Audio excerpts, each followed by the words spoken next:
video, jangan lupa like, komen, dan subscribe-nya. Terima kasih.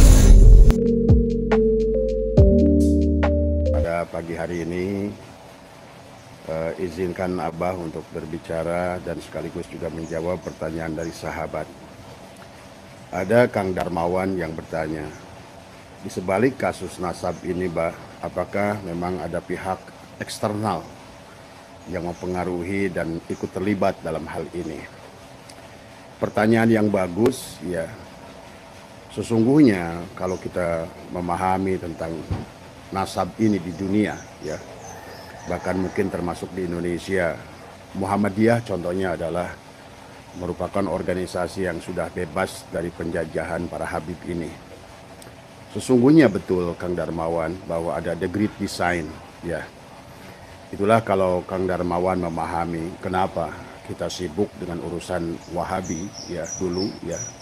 Sesungguhnya Wahabi ini sendiri pun adalah, walaupun mungkin pelakunya tidak menyadari, sebetulnya ada the great design, ya, yang sebenarnya adalah untuk kembali merepotkan bangsa Indonesia biar sibuk urusan amaliyah.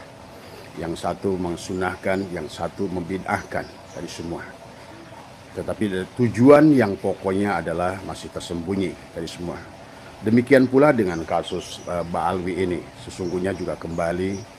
Maka kalau kita memahami dunia, ya tadi semua, baik di Tunisia, di Maroko, di mana, ya, penjajahan dalam berupa penjajahan dalam agama ini memang sudah luar demikian biasa. Tetapi yang harus kita pahami, sahabat, sesungguhnya adalah the great design-nya adalah inilah Zionis sebetulnya. Dan dulu pernah disampaikan oleh ahli bahwa Islam itu akan bangkit dari Indonesia. Pada saat Islam itu adalah baginda Nabi, bahkan pada saat zaman Khalifah Umar bin Khattab, Islam ini hampir mampu menguasai 2/3 dunia. Sampai kepada Andalusia, ya, saya sudah berkeliling ikutin tapak-tapak Islam dari mulai India. Kenapa di India ada Taj Mahal? Ya, Taj Mahal adalah merupakan satu bukti kejayaan adalah Islam yang pernah menyebar ke seluruh India. Bahkan saya pergi ke Goa juga di India adalah juga demikian. Sekarang adalah tinggal tapaknya saja, ya sahabat. Jadi sesungguhnya yang mereka takutkan tentang Indonesia, bahwa kebangkitan Islam itu akan datang dari Indonesia, dan itu sudah bahasanya bukan diramal, ya, sudah diprediksi oleh saintis dunia, baik dari bangsa Islam sendiri maupun mereka dari bangsa Yahudi, ya. Oleh karena itulah sahabat, termasuk ide ada 100 lebih adalah orang-orang yang dididik di Amerika, ya, yang kemudian adalah mereka diantaranya adalah Snokor Gronyo, adalah dia dikirim kemana? Ke Arab Saudi untuk belajar bahasa Arab. Dan adalah kemudian juga mereka belajar Islam, tetapi pada dasarnya tujuannya adalah mereka bukan ingin masuk Islam, tetapi ingin menghancurkan Islam adalah dari dalam. Jadi kasus Ba'alwi maupun kasus Wahabi sesungguhnya adalah sama daripada dasarnya. Apakah Wahabi itu menyadari atau tidak? Apakah itu Yahudi atau menyadari Ba'alwi ini menyadari atau tidak? Sesungguhnya kalau Abah memandangnya, Kang Darmawan, adalah mereka itu adalah korban dari semua. Adalah korban yang dari sebuah kekuatan dunia yang maha dahsyat, apalagi bagi Abah yang suka mempelajari juga kitab eksternal, ya, dari bangsa Yahudi, ya. Sesungguhnya kita melihat di great design-nya. Indonesia adalah negara yang sangat kaya dengan budayanya. Bahkan kalau Anda mendengar kisah geolog dan antropolog yang ada di dunia, bahwa kenapa tentang Gunung Padang. Dulu pernah seorang geolog mengatakan bahwa sesungguhnya budaya tertua manusia itu ada di Pulau Jawa. Di antaranya adalah bukti sejarahnya adalah zaman megalitikum adalah dengan adanya Gunung Padang di Cianjur, ya, tadi semua. Tetapi kemudian dibantah oleh antropolog. Nah, kalau saya memilih antara antropolog dan geolog, saya lebih percaya kepada geolog. Bahwa sesungguhnya ada sebagian yang mengatakan bahwa Gunung Padang itu adalah merupakan tempat hartanya Nabi Sulaiman. Maka inilah Indonesia tidak akan lepas daripada penguasaan Barat, sahabat, ya. Maka itulah kenapa Senokhorgronyo diciptakan. Ya kebetulan pada saat itu Indonesia ada dalam penjajahan. Maka kalau seandainya kita semua mengenal sejarah, kapan mulai Belanda ini adalah mengacak-ngacak Islam. Bahkan termasuk Senokhorgronyo mencetak ulang kitab Sirajut Thalibin, termasuk juga adalah kitab Safinatun Najah. Nah inilah maka kita harus meriset ulang segalanya, karena sesungguhnya bahwa termasuk percetakan dunia di Beirut, ya Libanon itu yang sekarang mereka percayai oleh ulama Indonesia, kitab-kitab yang dicatat di sana itu, ingat ya, yang pertama menemukan mesin cetak itu adalah bangsa Yahudi tadi semua. Yang kemudian yang menguasai adalah juga dunia massa adalah bangsa Yahudi, bahkan termasuk sekarang.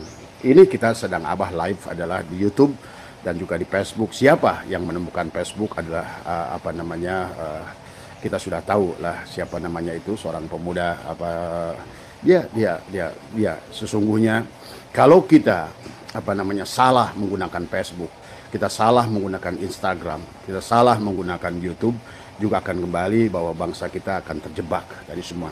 Pada dasarnya yang harus dipahami, baik Ba'alwi maupun Wahabi ini sesungguhnya diciptakan oleh mereka adalah untuk membuat kita tidak terfokus kepada kekayaan bangsa sendiri, budaya bangsa sendiri. 25.000 tahun sebelum barangkali inilah karena banyak tidak memahami sejarah bahwa Nabi Adam itu baru kurunnya adalah 6.000 tahun sebelum Masehi. Sementara di Indonesia adalah 25.000 tahun sebelum Masehi. Gunung Padang adalah di mana manusia sudah ribuan berbondong-bondong ke Nusantara ini. Maka itulah kenapa hari ini sahabat Pulau Jawa ini penuh sesungguhnya adalah ribuan tahun. Maka bagi mereka yang sekolah, Anda akan menemukan di Solo itu ada Homo soloensis. Homo soloensis itu adalah manusia, agak sejenis manusia purba. Sebetulnya Allah sudah jelaskan di dalam Al-Quran tentang mereka adalah mereka yang tetapi bukan sebagai teori Darwin tadi sesungguhnya, tetapi perkembangan genealogi manusia, genetika manusia itu ternyata Allah menurunkannya itu adalah secara bertahap tadi semua. Yang dimana kita ketahui adalah dengan pola kandungan otaknya. Manusia purba di generasi 25.000 tahun 100.000 tahun sebelum Nabi Adam itu sesungguhnya memiliki volume otaknya itu di bawah 800 gram. Sementara itulah kenapa manusia itu sesungguhnya berkembang pola pikirnya adalah setelah Nabi Adam. Itulah kenapa Nabi Adam disebut sebagai sebagai khalifah pertama. Jadi Nabi Adam itu bukan manusia pertama, tetapi adalah khalifah yang pertama. Kalau dikatakan khalifah, dari kata khalifah saja sudah ngerti kita. Khalifah itu dari kata khalafah, artinya adalah pengganti.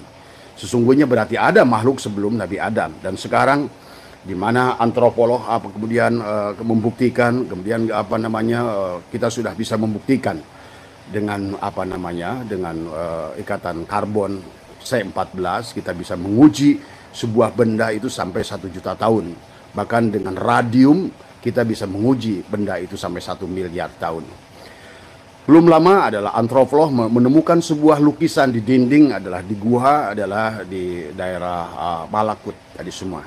Yang mana dalam gua itu sudah tertulis adalah gambar-gambar manusia yang setelah diteliti oleh mereka oleh oleh antropolog bahwa sesungguhnya gambar itu ditulis adalah kurang lebih 53.000 tahun yang lalu. Artinya bahwa sesungguhnya kehidupan makhluk ini begitu lama. Itulah kenapa di dalam Al-Quran pada saat Allah ingin menjadikan Nabi Adam sebagai khalifah, terjadi perdebatan seolah-olah antara Azazil, bangsa ada jin, adalah merupakan gurunya para malaikat, seolah-olah saat itu adalah yang mereka tidak setuju diturunkannya kembali khalifah yang bernama Adam. Karena mereka selalu berkata bahwa makhluk sebelum Nabi Adam ini mereka adalah selalu berperang. Mereka selalu menumpahkan darah. Ada sebagian mufasirin yang mengatakan itu adalah bangsa jin. Kalau menurut saya itu mufasirin yang tidak sekolah ya tadi semua, karena pada dasarnya tidak mungkin, apalagi bangsa jin itu adalah bangsa dari wal jana khalaqnahu min qablu min nari samum. Jin itu adalah diciptakan dari api, diciptakan sebelum kita manusia. Ia adalah dari api, tidak mungkin melakukan pertumpahan darah karena dia bukan makhluk, adalah yang dohir seperti kita manusia. Jadi jelas Al-Quran sebetulnya sudah menjelaskan tentang manusia purba. Maka kenapa di dalam Al-Quran ada sahabat yang disebut basyarun, ada disebut insan. Maka inilah yang harus difahami oleh kita sampai apa namanya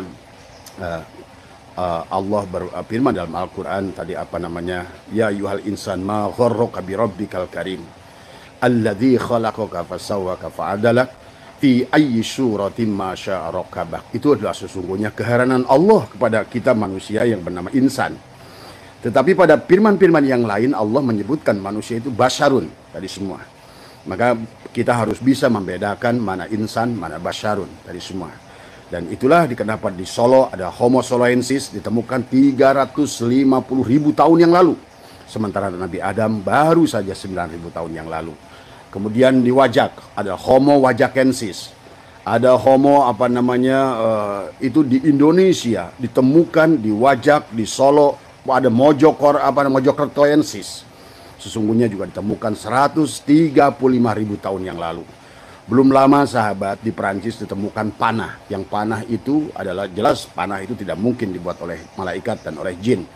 Panah itu ditemukan umurnya sudah 53 juta tahun yang lalu. Artinya 53 juta tahun yang lalu adalah sudah ada kehidupan sesungguhnya.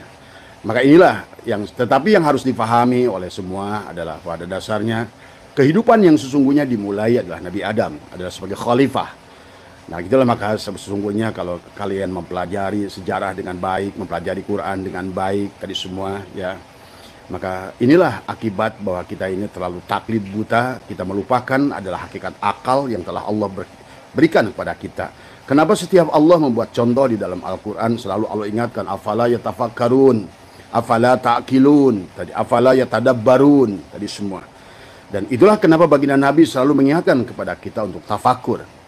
Maka tafakkaru sa'atin khairun min ibadati alfi amin. Tafakur sesaat tentang hakikat Allah adalah lebih baik daripada ibadah 1000 tahun.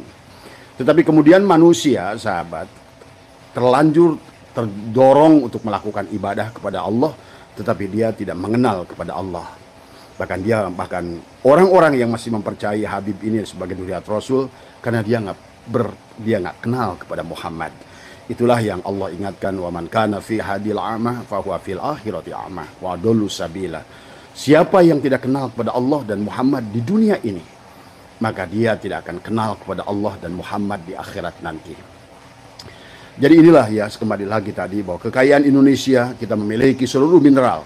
Kita punya emas, kita punya timah, kita punya besi, kita punya timbal, kita punya bahkan kita punya luas wilayah, kita punya minyak, kita punya budaya yang luar biasa. Maka sebagaimana dikatakan oleh mereka orang barat bahwa kebangkitan Islam itu akan datang dari Indonesia karena kita punya segalanya. Selain orangnya cerdas, karena memang bangsa Indonesia berasal dari bangsa-bangsa raja-raja. Tetapi sekarang orang-orang kemudian dijajah oleh Ba'alwi dengan menganggap dengan doktrin-doktrin yang sebetulnya adalah kebohongan. Tadi semua sampai saya berani menjamin, saya bilang tadi, bagi mereka yang masih mempercayai Ba'alwi. Kemudian juga saya katakan kepada mereka, kalau kalian sekarang Ba'alwi tinggalkan dan saya akan tanggung dosa kalian semua, saya berani tadi semua. Karena saya yakin bahwa sesungguhnya ini adalah the great design daripada mereka-mereka adalah yang tidak mau Indonesia menjadi kekuasaan. Kalau Islam itu kuat, orangnya pinter, kemudian kekayaan alamnya luar biasa, maka dunia ini akan sujud kepada Indonesia. Dan ini yang tidak mau, maka selalulah apakah Amerika. Maka Anda lihat, pelajari sekarang. Kalau kantor HTI kenapa ada di London? Kantor pusat HTI itu adanya di London. Coba berpikir sedikit logik. Kenapa di London? London itu merupakan adiknya Israel. Sama kayak Amerika, London, dan Australia. 3 kekuatan ini sesungguhnya adalah sama saja dengan Yahudi sesungguhnya. Walau inilah yang harus difahami. Kemudian juga kantor HTI, kemudian kantor Ahmadiyah, kemudian juga kantor teroris-teroris termasuk juga sebagian teroris yang dari Iran. Itu sesungguhnya kantor pusatnya adalah di London. Berarti sesungguhnya yang harus difahami adalah yang harus marilah kita cerdaskan, kita bebaskan.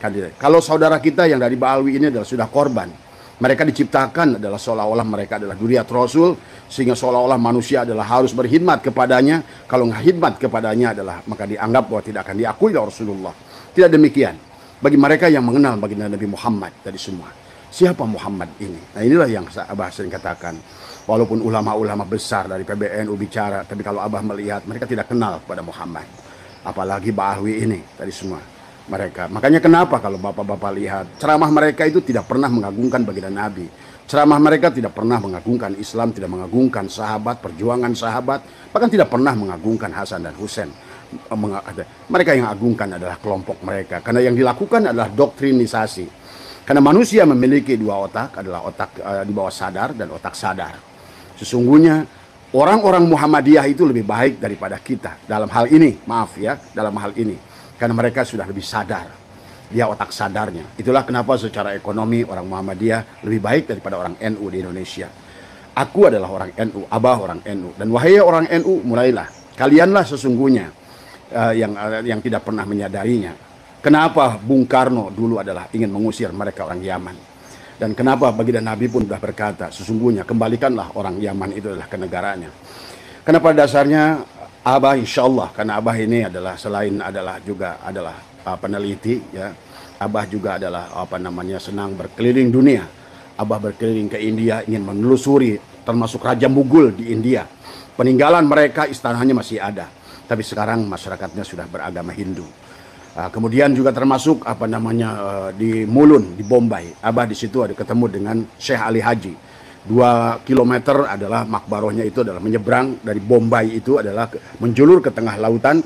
Abah pernah nginap di sana semalam adalah untuk bertawasul, adalah di sana sambil bertafakur tadi semua. Dan ini adalah Syekh Ali Haji, itu adalah merupakan keturunan adalah Imam Bukhari, adalah yang ke-6 tadi semua.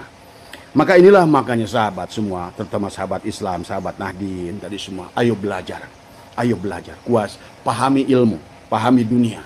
Maka kalau seandainya tidak demikian, sementara dunia ini akan terus berkembang menuju ilmu pengetahuan. Dunia ini berkembang akan menuju kepada sains. Kalau kalian masih berpikir kolot semacam itu, maka kita yang akan tertinggal. Dan inilah yang dikehendaki oleh mereka, kaum-kaum liberal, kaum-kaum inilah yang dikehendaki oleh Amerika. Terutama adalah Amerika itu siapa? Adalah Zionis di belakangnya. Dan inilah sesungguhnya kita sekarang diributkan dengan Ba'alwi, dan karena itulah kenapa doktrin mereka itu hampir sama. Ceramah-ceramahnya hampir sama, karena pada dasarnya bukan tujuannya untuk berdakwah. Maka Abah suka tantang ke mereka, silahkan rekam, kumpulkan ceramah-ceramahnya Habib Rizik, Habib Bahar, dan semua Ali Jindan dan lain semuanya, silahkan. Apakah ada ilmu yang disampaikannya? Tidak ada. Apalagi topik as-segaf. Bab makruh aja masih belum paham. Bayangkan ketua Robitoh Alawiyahnya ya, agamanya kayak begitu. Dan dalam satu video dia berkata, saya ini tidak pernah mondok. Bagaimana orang yang tidak pernah mondok dia bicara tentang Islam? Dan apalagi, nah inilah maka kenapa dia merendahkan ilmu. Nah ini harus pahami, wahai orang NU. Jangan asal cinta aja, Kiai Abdul Ahyar, Kiai Syukron Ma'mun, tadi semua. Makanya jangan menggunakan otak kanan saja, gunakan otak kiri tadi semua. Otak sadar kita tadi semua. Sesungguhnya kita sedang dijajah bangsa ini. Itulah makanya Belanda kenapa melakukan riset dan mengutus Van der Plas dan Senokorgronya, termasuk juga Vandenberg tadi semua. Nah, ini adalah sesungguhnya ingin, maka kita kenal dengan istilah divide et impera, adalah memecah belah. Maka inilah salah satu adalah memecah belah dengan mendengungkannya mereka sebagai duriat Rasul tadi semua. Kemudian dan kemudian belakangan muncullah paham Wahabi. Yang Wahabi ini saya juga dulu sering berdebat dengan Kang Jawas tadi semua. Dan dulu saya sering katakan tentang bangsa Wahabi ini, sesungguhnya mereka bicara juga mereka tidak mengenal kepada Islam. Maka Pak Jawas itu Abdul Qadir, dia selalu bicara jangan doakan orang mayit dalam masjid, kemudian jangan bawa jenazah itu dengan ambulan, jangan doakan orang yang sudah mati karena in qata'a amaluhu illa min salasin dan lain sebagainya. Tetapi lihat, jadi pada saat Pak Jawas ini, tapi semoga Allah mengampuninya karena kita selalu mencintai siapapun, ya. Saya pun mencintai Wahabi, saya pun mencintai Ba'alwi, tetapi pada dasarnya kesalahan harus kita tetap luruskan. Kita harus cerdas. Lihatlah sahabat, wahai para pengikut Wahabi yang selalu berdebat, menantang debat dengan Abah dari dulu. Tadi semua, lihatlah apa yang didakwahkan oleh Wahabi ini. Bahkan pemimpinnya adalah Jawas itu adalah semoga Allah mengampuni dosanya karena beliau sudah bagaimanapun, maaf ya Pak Jawas, saya mengatakannya kembali karena dari dulu saya selalu berdebat dengan beliau di dalam dalam TV Roja tadi semua ya. Dan inilah yang saya katakan, bahwa kalian satu saat nanti akan meninggalkan apa yang kalian dakwahkan. Ternyata betul, pada saat Pak Jawas ini meninggal, yang dia melarang mayat dibawa dengan ambulan, akhirnya dia dibawa dengan ambulan. Yang mana dia berdakwah bahwa orang itu mendoakan orang mati nggak ada gunanya, in qata amaluhu ila min salasin, maka dia pun didoakan dari semua. Pada saat dia pun tidak boleh mensolatkan seseorang ada mayat di dalam masjid, dia pun solatkan di masjid. Artinya saya katakan dari dulu bahwa sesungguhnya Wahabi ini adalah melakukan tadi. Allah berfirman, wahum yasabuna annahum yuhsinuna sunnah. Oke sahabat dimanapun saudaraku berada, itu tadi pencerahan yang disampaikan oleh Abah Seto. Mudah-mudahan bisa membawa hikmah berkah dan kita bisa menilai apa yang terkandung di dalam isi pencerahan yang disampaikan oleh Abah Seto. Mudah-mudahan kita senantiasa dalam lindungan Tuhan Yang Maha Esa dan tetap berpikir positif, ambil hikmah dari kejadian-kejadian yang sudah berlalu. Terima kasih, Cak Bokel undur diri, diakhiri. Wassalamualaikum warahmatullahi wabarakatuh.